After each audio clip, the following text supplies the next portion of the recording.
अपनी नस्ल की बका के लिए बाहर निकली है। और जैसे आप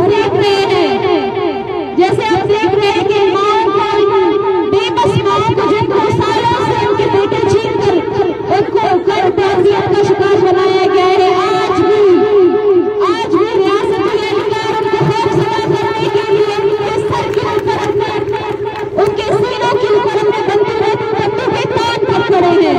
तो ये बलोच का क्या खाक इंसाफ देंगे?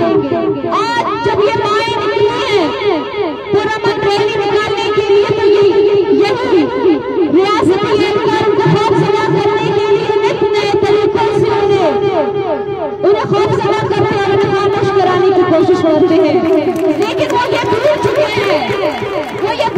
हैं कि इन्हें ज्यादा कुछ नहीं पसीने इनके नौजवान चाहिए, इनके लख्ते जिगर चाहिए।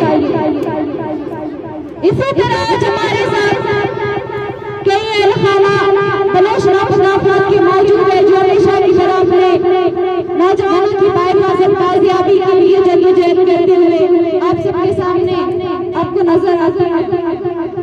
आज हमारे साथ गुलाम फारूक की वालिदा भी मौजूद है, जिनसे मैं गुजारिश करूंगी कि वो और अपने दर्द तकलीफ और अपनी जिंदगी के हालात आपको बताए कि इस रियासत ने किस कदर उनकी जिंदगी को मुश्किल से मुश्किल तरीन बना दिया है। गुलाम फारूक की वालिदा।